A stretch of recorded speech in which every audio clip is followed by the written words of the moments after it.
Hello students, कैसे हैं आप सब। आई होप आप सब बहुत अच्छे से होंगे और अपने एग्जाम्स की तैयारी कर रहे होंगे। तो welcome to my channel Puja special व्याकरण क्लासेस। तो आज का टॉपिक है गद्य साहित्य के इतिहास से संबंधित प्रश्नोत्तर। तो आज का टॉपिक यूपी बोर्ड के स्टूडेंट्स के लिए है, 10th क्लास के स्टूडेंट्स के लिए, जिनके एग्जाम्स में ये क्वेश्चन आता है कि साहित्य से संबंधित कुछ प्रश्नोत्तर आते हैं।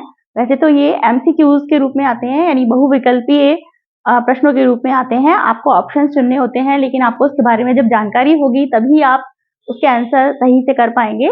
तो मैं आपको बहुत ही डायरेक्ट आपको सीधे सीधे कुछ इंपॉर्टेंट क्वेश्चंस करा रही हूँ। तो केवल आप उन 20-25 क्वेश्चंस को आप कर लीजिए, तो जितने भी साहित्य, गद्य साहित्य से संबंधित या पद्य साहित्य से संबंधित जो भी आपके प्रश्न आएंगे उन्हीं में से आपको मिल जाएंगे, 100% मिल जाएंगे। चलिए शुरू करते हैं कुछ इंपॉर्टेंट क्वेश्चन साहित्य से संबंधित।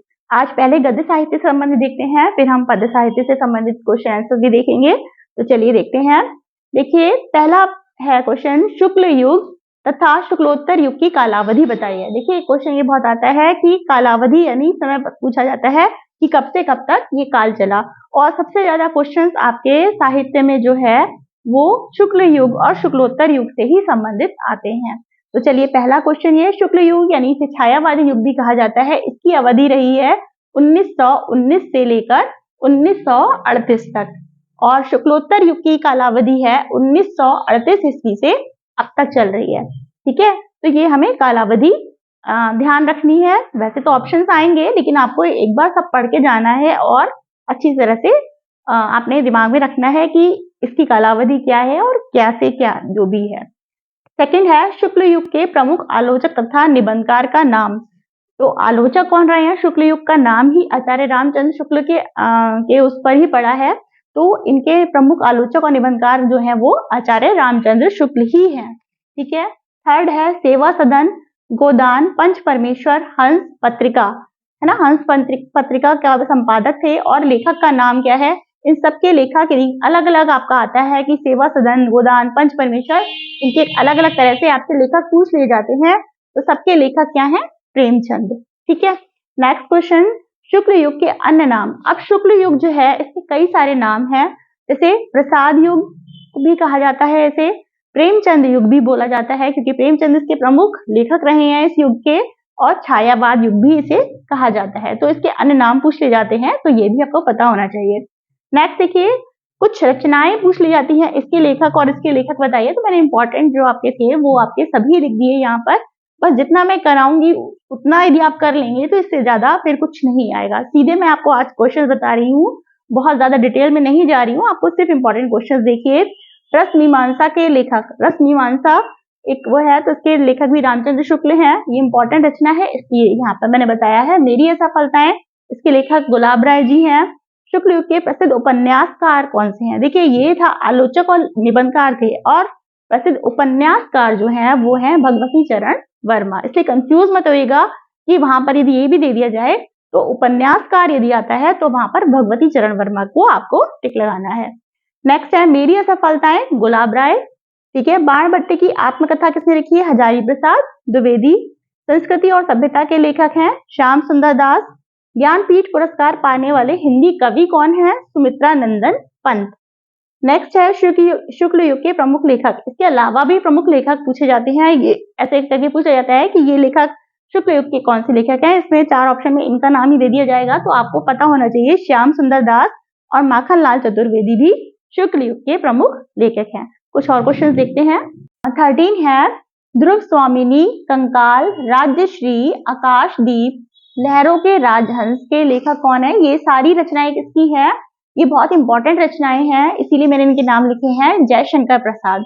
अब आपसे अलग अलग रचनाएं देके भी पूछा जा सकता है, ये किसकी रचना है, ये किसकी रचना है। मैंने सभी रचनाएं जयशंकर प्रसाद की जो मेन रचनाएं थी वो एक ही में लिख दी है कि ध्रुव स्वामिनी, कंकाल, राजश्री, आकाशदीप, लहरों के राजहंस, ये सब जयशंकर प्रसाद की रचनाएं हैं।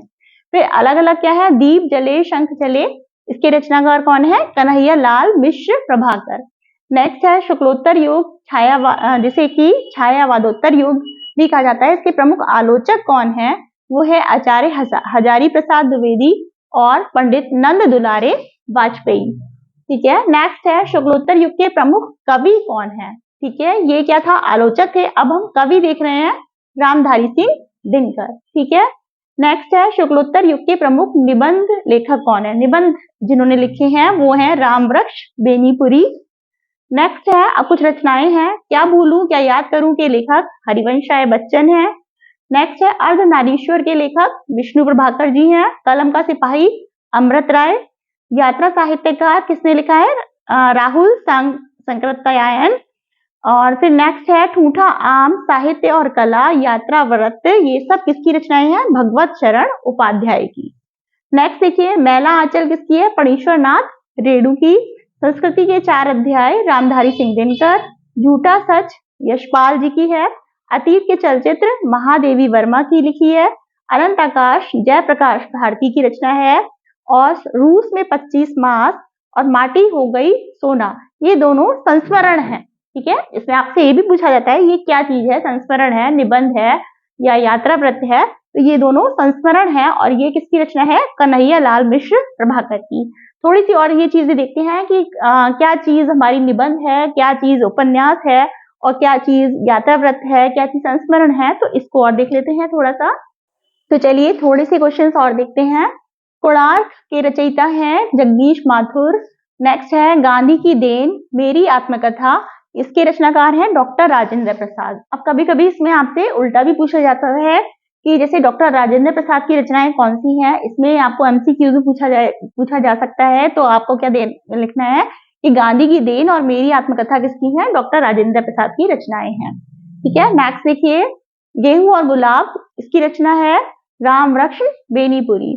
फिर एक और चीज आती है कि आपसे पूछा जाता है क्या क्या चीजें उपन्यास में आती हैं, क्या चीज आत्मकथा है, क्या चीज रिपोर्टाज है, क्या चीज एकांकी है, तो ये सब भी एक बार देखना जरूरी है। देखिए झूठा सच, सूरज का 7वां घोड़ा, गबन, गुनाहों का देवता, तितली, जहाज का पंछी, परीक्षा गुरु, ये सब क्या है, उपन्यास है। ठीक है, ये उपन्यास के अंतर्गत आते हैं। नेक्स्ट देखिए तूफान के बीच क्या है, ये रिपोर्टाज है।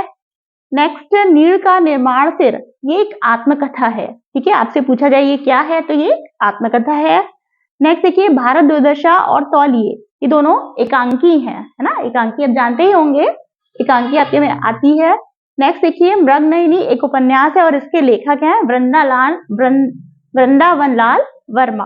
ठीक है। नेक्स्ट देखिए दीपदान एकांकी, शायद आपके कोर्स में भी होगी, दीपदान एकांकी के लेखक कौन है, राम कुमार वर्मा।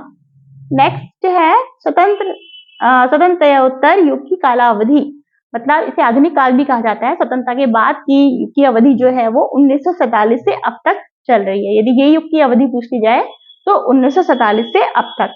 ठीक है। और स्वतंत्रोत्तर युग के प्रमुख नाटककार कौन है, हरिकृष्ण प्रेमी।